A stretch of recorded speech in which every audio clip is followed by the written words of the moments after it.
Hey guys, welcome back to our channel. Before I get started in today's video, I felt like I needed to share a couple of disclaimers. None of this was purchased recently. Every single thing you're looking at has been accumulated over time and has been rotated regularly through my pantry. So this has been many years of me consistently stocking. One of the biggest ones I have is to store what you eat and eat what you store. Only store items that you know your family loves and would eat, so you're not wasting any food or any of your money. You'll see I have a lot of packaged foods. Our family has a garden and we love fresh fruit and fresh vegetables. We also love meat, cheeses, things that you can store in your freezer and your fridge. But this video is specifically for storing things on your shelf. You'll also notice I have a lot of things that do not have a very long-term shelf life, and that's because we do rotate this food regularly. If you want to purchase things that are just for emergencies only, I would definitely recommend only getting things that are in number 10 cans or in other long-term containers. I have all of this information in a book that I'm going to be sharing with you guys today that you can download and print out, and then you will have information for all of this. So I just wanted to say a couple of those things before I got started in today's video. Hey guys, welcome back to our channel. Today I'm going to be taking you through a 3-month supply of every single thing my family would need if we couldn't get to the store, if there was some other emergency that we could only use the things we had. So I created this food storage and emergency preparedness book, and I know I've mentioned it a few times in previous videos, but actually really everything that I talk about today, there's a breakdown of how you do it yourself in this book. I will have this book discounted at 40%. For anyone that wants to purchase it, you will get an instant download. So you can start putting your food storage book together today if you wanted to, but that's what I will be doing today, is just kind of share with you how you want to get started with your own food storage. So let me turn this thing around and I'm gonna walk you guys through first all of the meal plans that I have. So in this book, you're going to start with your 7 days of food storage. And I have an example right here. So this will be in your printout. What you're going to wanna do is pick 7 breakfasts and 7 dinners that your family loves. They need to be things that you can easily store on a shelf. That's what I would recommend, because just in the emergency, maybe there's not power. We've had a few long-term power outages just in the year 2020. So if that's the case, I want to make sure that I have food that I can just grab off the shelf. So based off of this idea, I'm going to show you guys how we have a 3-month supply of all of these meals. Okay, we are going to start with our Sunday breakfast. So for Sunday breakfast, we have pancakes and eggs. That's what's on the menu. And for my family, we would go through 2 of those boxes of Kodiak pancakes and 3 syrups, or else a big jug of syrup. Or you can also just store maple extract and then make your own each time, which is a lot easier to store. But as far as the eggs go, we have chickens, so we just go out and grab the eggs first thing in the morning. So this would be considered our 3-month supply of Sunday breakfast, which would be 12 meals, would come from this right here. Then for dinner, I do want to explain a little bit here, because this is kind of like an extravagant dinner. There's a lot to this meal. This is a poppy seed chicken. When I was getting started, I started with chicken noodle soup. I didn't have sides, I didn't have anything else fancy, but since I've been doing this for just about 5 years now, I have definitely added to my meals that I have for emergencies. So for poppy seed chicken, we have 12 cans of this chicken from Costco. We would need 12 cream of chickens. We have 3 boxes of Ritz crackers, a number 10 can of rice. We have poppy seeds right here. And in place of sour cream, I have some mayo. So this is how you would make that meal. And again, this is 3-month supply, having it every single Sunday for my family. Sunday breakfast and Sunday dinner. And again, when it comes to meal planning for emergencies, I'm only feeding my family twice a day. I don't think it's necessary to have a full-blown stockpile of 3 meals a day.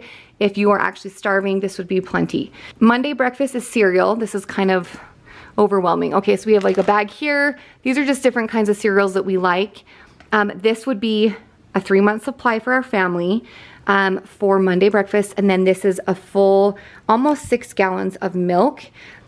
This stores really well. If you get anything in number 10 cans, they usually store between 10 and 25 years. So this is the best flavor milk. If you're looking for some shelf safe milk, Morning Moo is my favorite, and I get this at Walmart. Okay, and then for dinner that night, this is taco soup. And I just realized I'm missing my black beans and my tomatoes, so just pretend that those are here. But this is the taco seasoning. We have beef broth, and then this is super cool, and every time I do videos, I get new people that have no idea that this exists, so I always want to kind of highlight this. So this is ground beef, and it's about 2 pounds of ground beef. Again, this is just easy to store on your shelf. You can see here I have the expiration date for 8/25, and I bought this, I'm sure I bought these last year. But honestly, these will last even longer as long as the can isn't dented, and when you open it, it doesn't spurt. Usually anything in a can, it has an indefinite shelf life, so just know that. But again, instead of storing this in my freezer, this way it can sit on the shelf and it will last a long time. So this is everything that I would need to make taco soup. We also like to make like Navajo tacos, and so I have everything I would need to make those and just kind of rip them up and dip them into the soup. So that would be Monday dinner. And then Tuesday breakfast is oatmeal, and we have tons of different toppings.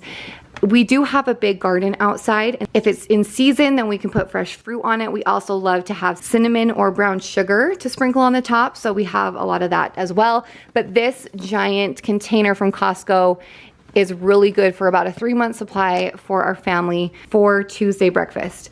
And then moving on to Tuesday dinner, this is our ultimate favorite dinner of all time. We could probably have this multiple times a week if we had to. But right here, roasted garlic Parmesan ragu. It is the best thing in the world. And then we have all of our noodles. So right here again, 12 weeks, 3-month supply. And then we also have, this is again extra stuff, you guys. If you are just getting started, don't worry about putting sides and everything to it. But I have also 12 different packs of muffins, so that would be a great side. Then I'm gonna come around the back here and do the rest of the week. So again, right here, we're having pancakes for our Wednesday breakfast. Wednesday dinner is chili and cornbread. And then Thursday breakfast is cereal, again with some moo milk. And then Thursday dinner is hamburger helper, and again using this ground beef with some corn.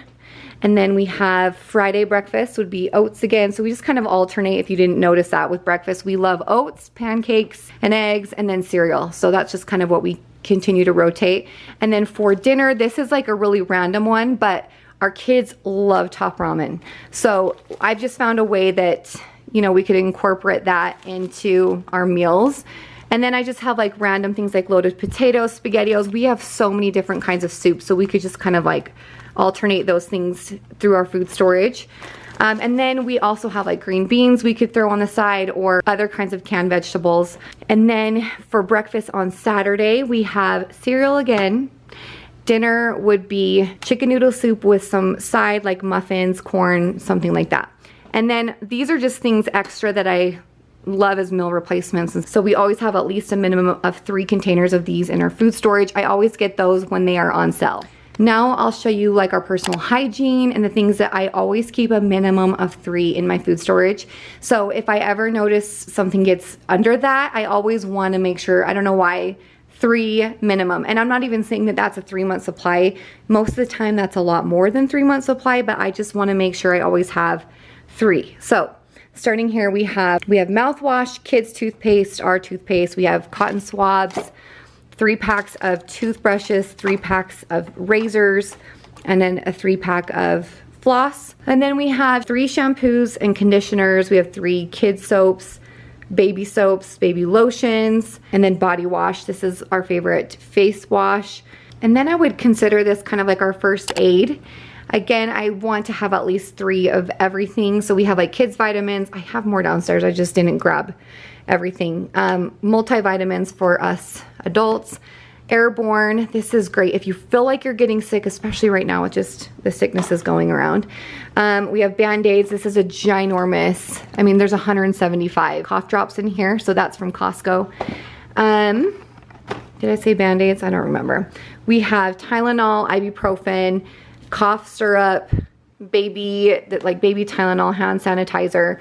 And then down here we have a lot of our paper products and then cleaning products as well. So we'll start all the way over here. Paper towel. I actually realized this is our last thing of paper towel we have in the garage. So it's a 12 pack of rolls. This will last us a little bit, definitely not months and months. So I will need to be going and getting some more of those. This is exactly a 3-month supply of toilet paper for us. So we go through 1 roll a day. There's 30 in each of these packs. So again, that's exactly a 3-month supply. Then we have like disinfectant wipes, 3 packs of diapers. I feel like those are things along with toilet paper, especially if you lived through last year, you know how precious this stuff was. So, and it was really hard to get your hands on. I will never let that happen again. So we always make sure we have at least a minimum of 3 months supply in our storage. And then we have our Ziploc. These are gallon bags, 3 packages of garbage bags. That's definitely well over 3 months. There is 200 bags in each of them. But again, I just have this thing of always having at least 3 of everything. Waters is huge. We have a lot more water than this. We have 55-gallon drums. But I just wanted to remind you, because a lot of people forget to store water. None of this, if there was something wrong with the water, I couldn't cook any of that without stored water. So figure out a place to store this, because I would actually probably consider, if you are starting from 0, this should be the very first thing that you store. Okay, then moving on down here, we have some just like sandwich bags, tampons, then cleaning supplies. This would be like our laundry detergent, spray and wash, some dryer sheets, toilet cleaner, dish soap. We have all-purpose cleaner here, and then some glass cleaner. And then this is like dishwasher detergent. So we have like big containers. These were from Costco. And this is also dishwasher detergent. And then some Lysol spray. There's wipes right there. Another thing you always want to have stored is batteries. So we have every kind of battery you could imagine. We always buy these when they are on sale at Costco. So we got these for like 13 bucks for 40. AA, we have some AAA, just showing you like an example of what you want to have, but batteries are great to stock up on. And then some aluminum foil, parchment paper, and I think that's everything. I just remembered, of course, after I'm done, animal food. We always have at least 3 bags of animal food in our garage. And so we have a cat, we have dogs, we have chickens, so we have all of the animals. We have at least a 3-month supply minimum at all times. So if you have animals, don't forget them, because you don't want them going hungry either. I just wanted to share a little more details on my printable. So this will help you not only decide your meals for each day, but also break down how much of each ingredient you're going to need for your family. It's also very flexible, so you can decide if you want a 3-month, 6-month, 1 year, or however much you need. It also includes memory joggers of other items you may want to store in your storage, along with setting up 72-hour kits and other emergency items you may want to consider. So thank you guys so much for watching today's video. If you haven't yet hit that red subscribe button, make sure you do that, and we will see you guys in the next video.